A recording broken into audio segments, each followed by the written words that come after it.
नमस्कार, स्वागत है आपका सिटी पोस्ट के पॉडकास्ट में। आज हमारे साथ है कुणाल सिंह जी। स्वागत है आपका हमारे पॉडकास्ट में। धन्यवाद। और सिटी पोस्ट के तमाम दर्शकों को आपका अपना कुणाल नमस्कार करता है। हम सीधे क्वेश्चन पे आते हैं। आपके फादर बिहार गवर्नमेंट में रहे, आपका फैमिली बैकग्राउंड इंजीनियर्स, डॉक्टर और प्रोफेसर से भरा हुआ है।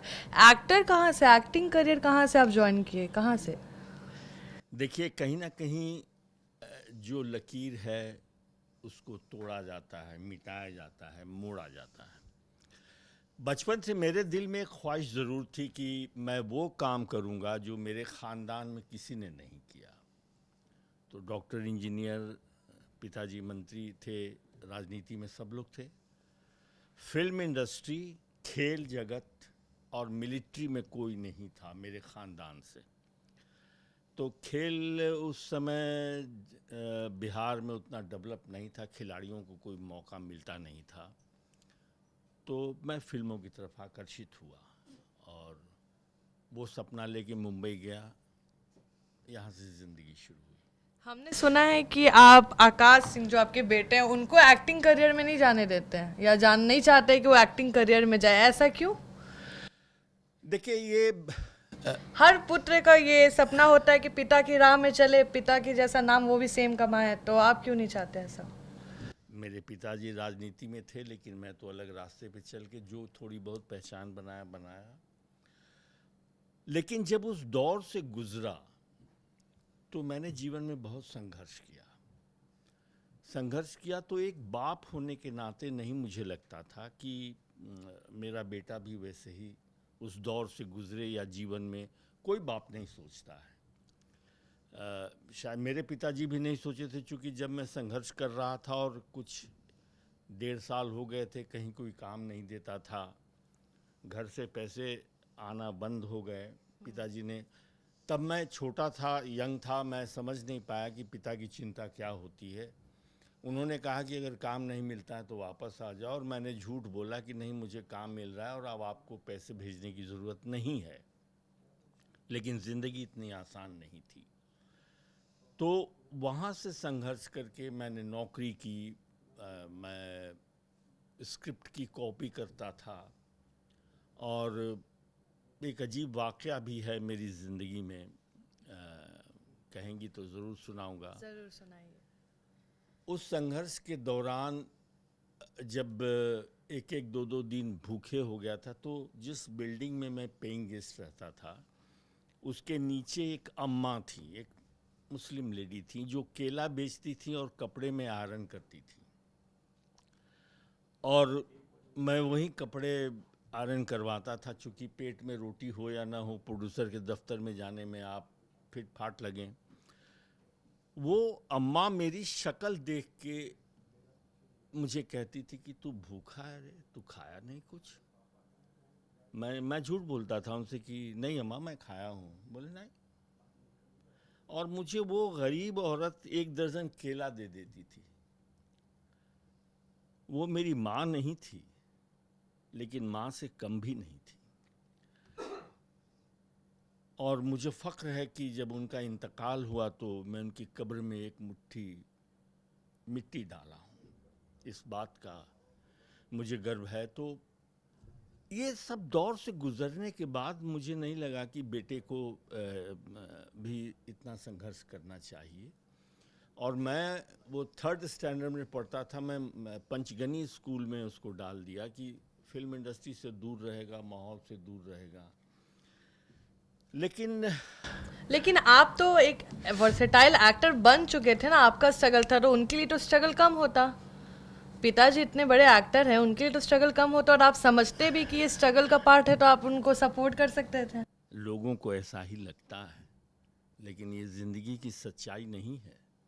राज कपूर साहब इतने बड़े फिल्म मेकर, इतने बड़े एक्टर, डायरेक्टर, उनके 3 बेटे थे, लेकिन एक ही बेटा सफल क्यों हुआ? बाकी के किसी बात की कमी नहीं थी, न नाम में, न शोहरत में। वो नहीं होता है। बात ये होता है कि आप कितनी लगन से मेहनत करते हैं।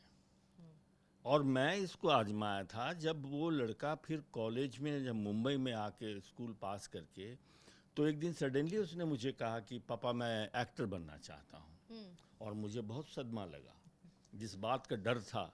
तो मुझे लगा कि दोस्त यारों ने उसको, जैसे आप कह रही हैं ना, वैसे ही उनके दोस्त यारों ने कहा होगा कि यार तुम्हारे पापा तो इस इंडस्ट्री में हैं, तुम्हें क्या दिक्कत है, बहुत आसानी से मिल जाएगा। तो मैं उनको आजमाने के लिए कि ये लोग कहने पे एक्टर बनना चाहते हैं या वाकई ये बनना चाहते हैं, तो मैंने एक फाइट मास्टर को बुला के कहा कि इनको सुबह 6 बजे बुला के जुहू बीच पे ज़रा एक्सरसाइज करवाइए, एक्शन सिखाइए। और जब ये लड़का 4-5 महीने लगातार गया, मैं पीछे से एक बार देखने गया तो मैं देखा ये मेहनत कर रहा, तो मुझे लगा कि एक बाप होने के नाते अगर मेरा बेटा पढ़ाई कर रहा होता तो मैं पुस्तक देता, टीचर देता, तो मुझे करना चाहिए। और फिर मैंने उसको बाज़ाब्ता गणेश आचार्य जी के यहाँ डांसिंग का क्लास, टीनू वर्मा जी के यहाँ एक्शन तो सिखाया। लेकिन क्या होता है कि बदलते वक्त में फिल्म इंडस्ट्री के निर्माण की और जो दर्शक वर्ग है हमारा, उसकी पसंद भी बदल जाती है। तो कई बार हम सब कुछ होते हुए भी जहाँ पहुँचना चाहते हैं वहाँ पहुँच नहीं पाते हैं। तो आज वो लड़का संघर्ष कर रहा है। आपको भोजपुरी मूवी में अमिताभ बच्चन कहा जाता है और देखने में आप जितेंद्र की तरह लगते हैं। इसको आप कैसे लेते हैं? कॉम्प्लीमेंट लेते हैं या कैसे लेते हैं? हर आदमी का अपना इंडिविजुअलिटी होता है, अपने नाम से पहचाने जाता है, लेकिन आपको अमिताभ बच्चन और जितेंद्र जी कहा जाता है, तो उसको आप कैसे लेते हैं? देखिए, वो दोनों हमारे हिंदुस्तानी सिनेमा के महान हस्ती हैं, मिस्टर बच्चन और जितेंद्र जी। और ये मेरी गलती नहीं है कि मेरी शक्ल थोड़ी मिल रही हो या जहाँ मेहनत करके पहुँचा हूँ, तो ऊपर वाले भी कभी कभी कुछ ऐसी एरर ऑफ कॉमेडी। खैर, गंभीरता की बात यह है कि सदी के महानायक अमिताभ बच्चन एक ही बने हैं। ज़रूर एक तुलना के रूप में मेरे बारे में कहा जाता है, मैं वो हूँ नहीं, लेकिन एक एग्जाम्पल देते हैं, उदाहरण देते हैं, तो शायद ये लोगों का प्यार है या आज 43-44 वर्षों का सफ़र भोजपुरी फिल्मों में जो है मेरा, इस नाते वो कहते हैं। और रही बात जितेंद्र साहब की, तो मेरी अभिनय की शैली उनकी अभिनय शैली से बिल्कुल अलग है। तो सब कुछ मिलते हुए भी कुछ नहीं मिल रहा है, कुछ ऐसी बात है। भोजपुरी मूवी और सॉन्ग में इतना वल्गैरिटी आ गया है, लोग अब उसको फैमिली के साथ पहले इंजॉय करते थे मूवी को, भोजपुरी मूवी को, अब फैमिली के साथ नहीं देखना पसंद करते। गाना में अश्लीलता इतनी आ गई, उस पर आपका क्या व्यू है? देखिए, सवाल आपका बहुत वाजिब है, लेकिन कुछ कन्फ्यूज़न भी है, उसको दूर करना चाहता हूँ। भोजपुरी फिल्म इंडस्ट्री और भोजपुरी गीतों की एल्बम इंडस्ट्री दो अलग अलग चीज़ें हैं। फिल्मों में एक सेंसर बोर्ड होता है, जहां हम अगर अश्लील होंगे तो सेंसर नहीं पास करेगी। लेकिन जो भोजपुरी एल्बम इंडस्ट्री है, जिस पे कोई सेंसर नहीं है, कोई कहीं भी गाना रिकॉर्ड करता है, कोई कुछ भी लिख देता है, गा देता है, चूँकि भाषा वही है और एक मार हम लोगों को पड़ रही है कि जो हमारे भोजपुरी फिल्म के कलाकार हैं वही उस एल्बम में भी दिखाई देते हैं। तो इसके चलते जो हमारे दर्शक हैं उनको लगता है कि भोजपुरी फिल्म इंडस्ट्री यही है, जबकि वो नहीं है।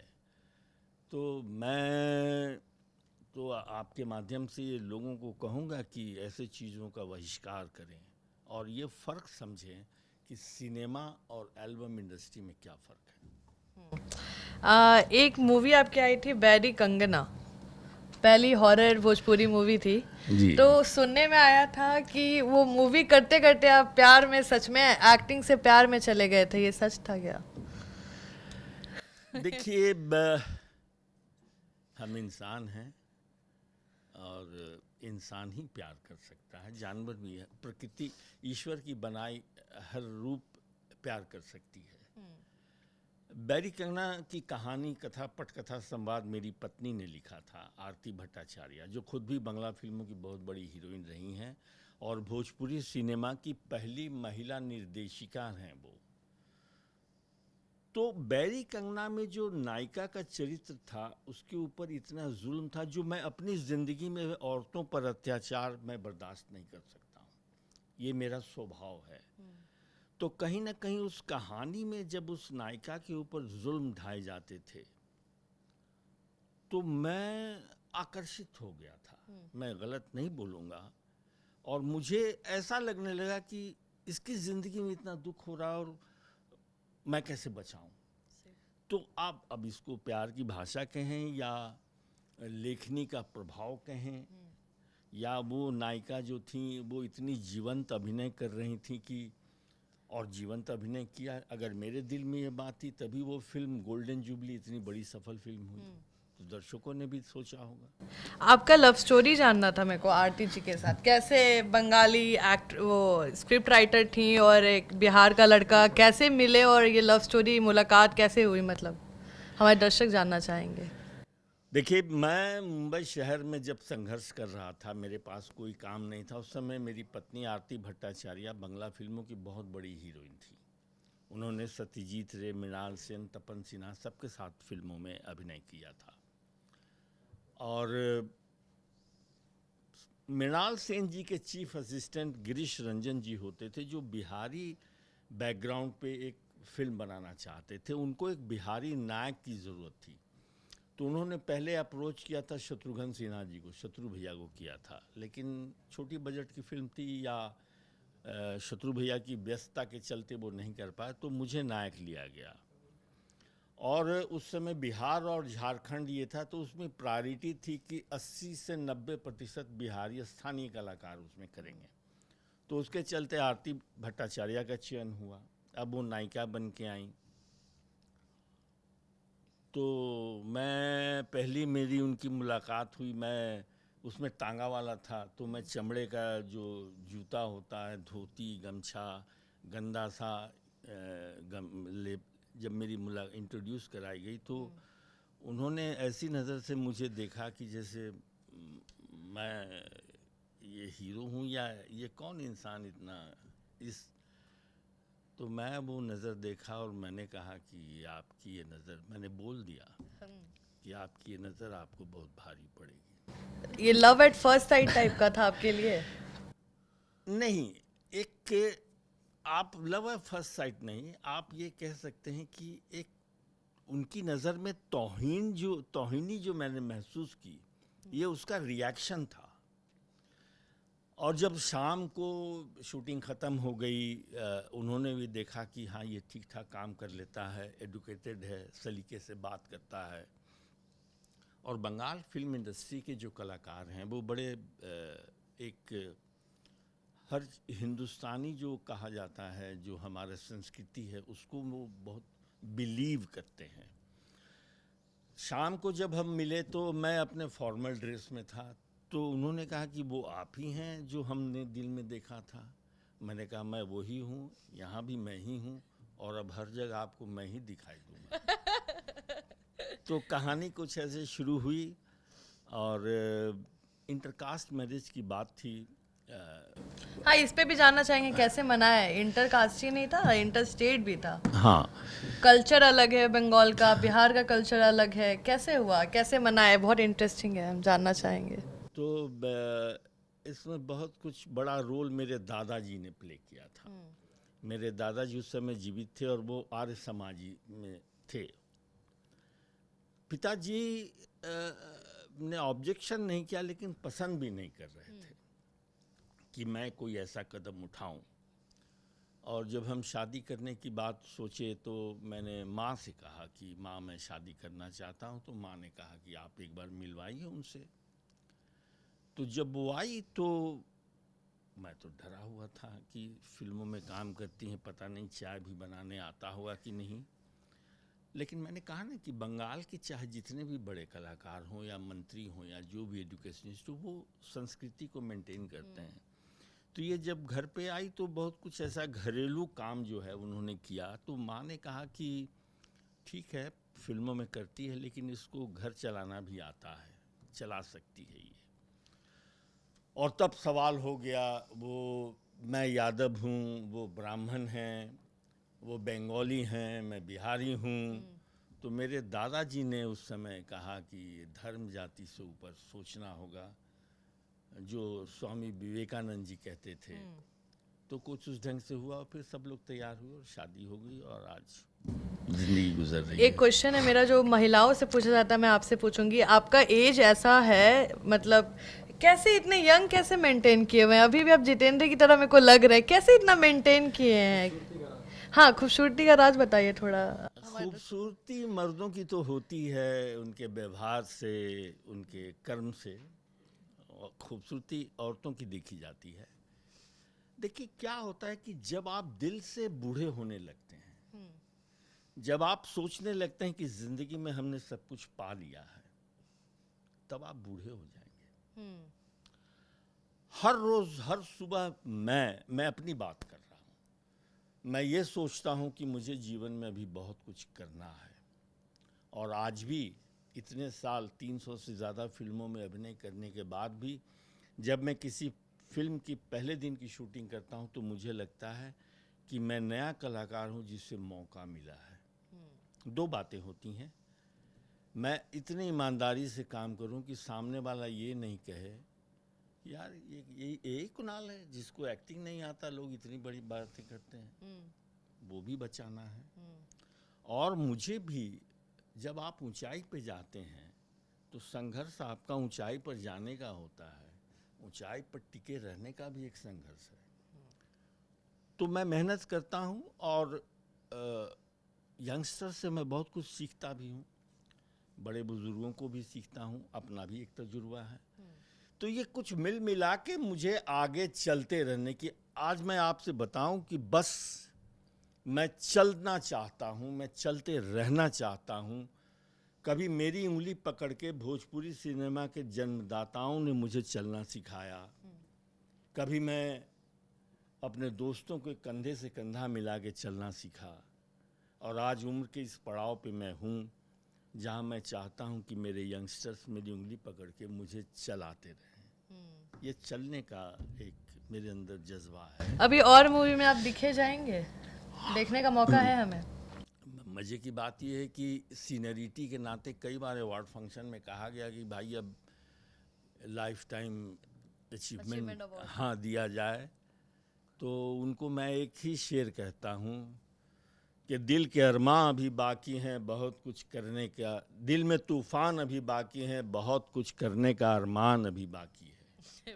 अभी तो नापी है हमने मुट्ठी भर ज़मीन, मेरे लिए सारा आसमां अभी बाकी है। तो मैंने कहा कि मैं चलते रहना चाहता हूँ। आप 3 लर्निंग या 3 सीख हमको देना चाहेंगे जो अपने इंटायर लाइफ में आपने सीखी है? 3 सीख जो आपको मिली है।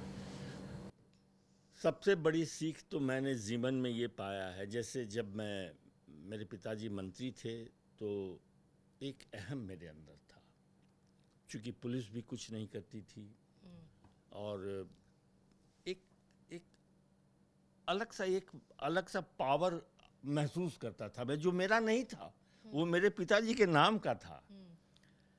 लेकिन जब मुंबई में गया, आँख खोला मैं ऐसे परिवार में जहाँ हवाई जहाज़ देखा, मुंबई शहर की फुटपाथ की ज़िंदगी भी देखी, भूख क्या होता है, ज़रूरतें क्या होती हैं। भोजपुरी सिनेमा में काम करने के बाद जब गांव में शूटिंग किया तो उन लोगों की ज़िंदगी की तकलीफ़ों को महसूस किया। तो सबसे पहले मैं यही कहूँगा कि इंसान को इंसान समझिए, उसकी कदर कीजिए। अगर वो नौकर भी है तो वो अगर समय पर आपको दवा नहीं देगा, आपको पानी नहीं देगा, तो आपकी ज़िंदगी रुक जाएगी। तो इंसान को इंसान समझिए, कोई बड़ा छोटा नहीं होता है, बड़ा छोटा इस कुर्सी का खेल होता है, इस पे ये कुर्सी बड़ी होती है, इंसान बड़ा नहीं होता। एक तो ये। दूसरा, अपनी मातृभाषा पे गर्व कीजिए, जो आपकी पहचान है, जिस वजह से उस मातृभाषा को सम्मान कीजिए, गर्व कीजिए। और तीसरा, इस देश को प्यार कीजिए। ये मिट्टी जहाँ हम जन्म लिए हैं, जहाँ हमारी यहीं, अगर हम मुस्लिम हैं तो दफन होंगे, हम हिंदू हैं तो हमारी राख यहीं की नदियों में बहाई जाएंगी। तो वो जहाँ हम, मेरे जीवन का पूरा सर्किल पूरा होता है, उस देश को प्यार कीजिए। ये 3 चीज़ें तो बहुत आवश्यक मैं समझता हूँ, लोगों को इस पर गौर करना चाहिए। एक संदेश जो हमारे दर्शकों को आप देना चाहेंगे, भोजपुरी से रिलेटेड है, कुछ भी आप दे सकते हैं एक संदेश हमारे युवा को। नौजवानों, अगर आप फिल्मों का, चूँकि मैं फिल्मों में हूँ, इसलिए मैं ये कह सकता हूँ कि अगर फिल्म में अपना कैरियर, अपना भविष्य आप तलाश रहे हैं तो पहले अपनी तैयारी कीजिए। जब आप हथियार चलाना सीख लेंगे तो ही जंग में लड़ सकेंगे। तो अपनी तैयारी करके फिर इस जंग मैदान में उतरिए, सफलता ज़रूर मिलेगा। दूसरा, जैसा कि मैंने पहले भी कहा कि अपनी मातृभाषा पे गर्व कीजिए और ईमानदारी से मेहनत कीजिए। ये मैं उन कला, हाँ। और अगर मैं राजनीति की बात करूं तो मैं उस युवा पीढ़ी से ये भी कहना चाहता हूं कि आप किसी भी राजनीति में अपने परिवार के बारे में ही सोचिए कि आपके पिताजी, आपके माताजी, आपके दादाजी ने कैसी ज़िंदगी, कैसे तिनका तिनका जोड़ के घर बनाया होगा। वो जो हमारे पूर्वज कर गए हैं उसका सम्मान कीजिए और उससे सीख लेके आप इंसानों का दुख दर्द बांटिए, तो आप राजनीति में भी सफल हो जाएंगे। हमारे पॉडकास्ट पे बनने के लिए थैंक यू, और तब तक के लिए देखते रहिए सिटी पोस्ट का पॉडकास्ट। थैंक यू कुणाल जी हमारे चैनल पे आने के लिए और इतना समय देने के लिए। बहुत अच्छा लगा, आपने अच्छा सवाल किया, और आप सबको भी नमस्कार। सब्सक्राइब करें, शेयर करें और लाइक करना बिल्कुल ना भूलें।